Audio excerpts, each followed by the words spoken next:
Guys, I'm Miranda, and today I'm going to be talking about some of the makeup that I recently purchased from Sephora. Um, the first thing I'm going to talk about is this lipstick from Urban Decay. It's the shade that I have on now, and it's called Oblivion from Urban Decay's new set of lipsticks and shades for the fall of 2016. I actually purchased this product as well as the Brow during Sephora's VIB Rouge event that they had at the stores earlier in June. I really like this color because it's like a little different from a mauve color. It's like lavender with gray and pink undertones. It's definitely a mega matte color. So I would say to just be careful about like how you dress your eyes and things, because it can come out to look a little weird. It's very moisturizing, which I do like. Most mattes can dry out. This one really doesn't dry out. And I think that the color can basically go with all skin tones. It just depends on how you play with it. So definitely for like the lighter shades, it's fine. When we get to the deeper shades, I would say probably to just line your lips before using this lipstick if you're like a little subconscious of that. Me personally, I like to see dark skinned girls with like a huge pop of color on their lips, but to each its own, and you know, just play around with the color. This is a swatch of it on my hand. So I would say to be careful, like in case it ends up looking like a little ashy. I find that when I put like matte eye colors on, it looks more ashy on my lips. So I don't think you should do like a super matte look with this. That's just me personally, because like I don't like super matte looks. Sometimes like it'll end up looking like kind of dull or something. So that's always something to keep in mind. Also, Urban Decay has the new lipsticks that are now available, not just to VIB Rouge members, but on Sephora online as well as in the stores.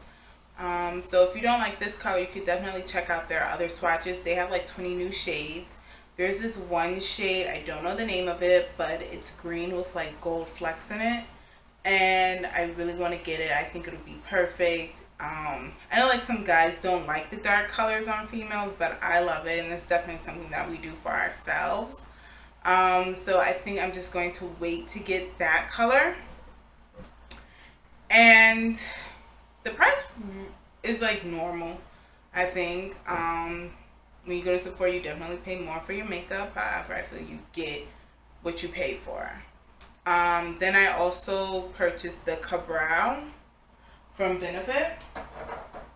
I normally use Anastasia's Dip Brow Pomade, but I saw how this looked on one of my friends when the people did a demo. So like when we were at the Sephora VIB Rouge event, there was someone from Benefit that did my friend's eyebrows and someone did my eyebrows.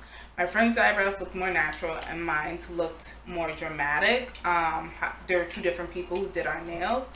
I'm sorry, not our nails, our eyebrows. And that is the point. This product, they say on the packaging, is very good for building up coverage between, you know, natural looks and more over the top, extravagant looks.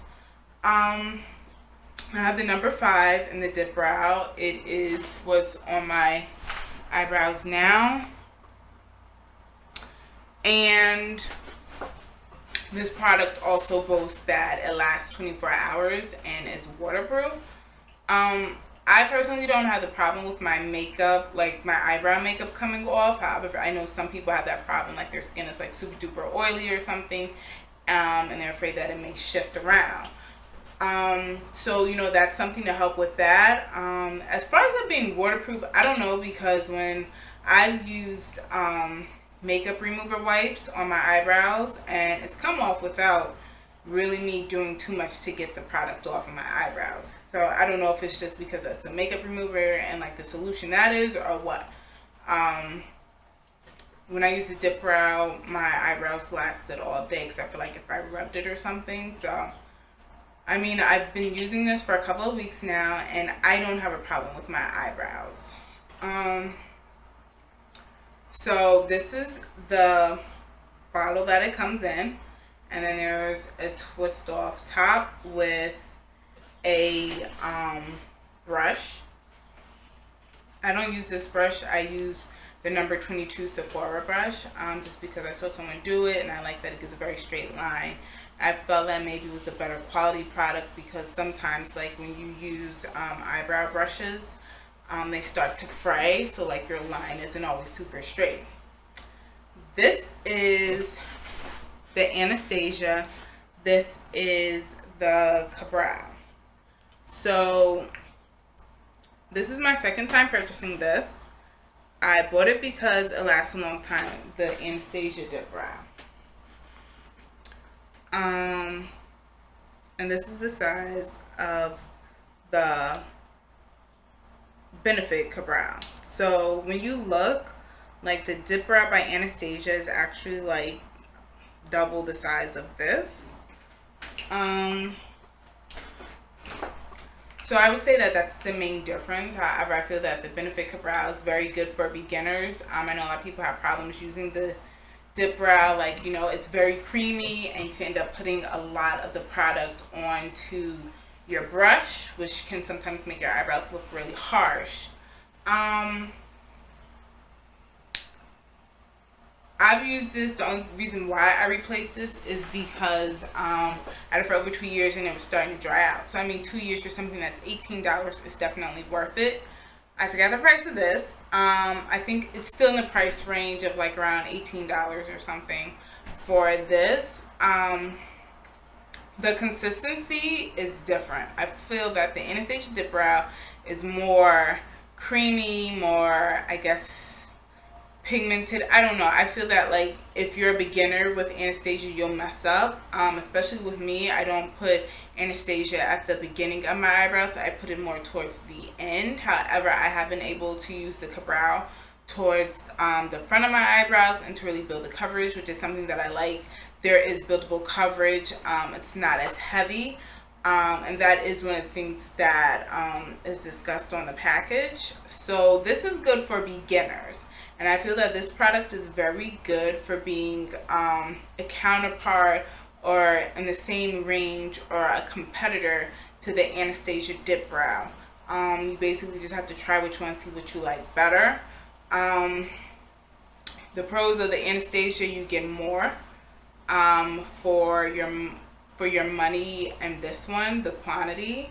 Let me see how many ounces it is.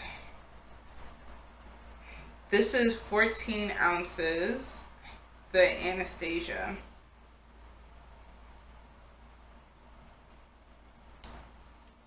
And the Benefit is 10 ounces. So, I mean, it's a little bit more. But the net weight, this one says 4 grams, the Anastasia. This one says 3 grams, the Brow. I don't know. So it's like 1.5. The Anastasia is 1.5 of this. So I mean, that's definitely something to consider. But this is good for the Brow is good for beginners. Anyone who's unsure with how to use the thing, this is like more Anastasia is level 2, round 2 if you're more advanced. Besides that, I really don't see a difference. And I won't be buying this again because I have the Anastasia Dip Brow, and these normally last a long time, the Dip Brow pomades. But I have been using this for the past couple of weeks. I'm going to try to like switch it up and go back to the Anastasia just to see what the difference is again and blah blah blah, or like maybe use this for like the front of my eyebrows and the Anastasia towards the end. Those are things that I purchased. I hope you guys enjoyed the video. If you'd like to leave any comments, be sure to do that. Or if you'd like me to review anything else, don't hesitate to ask.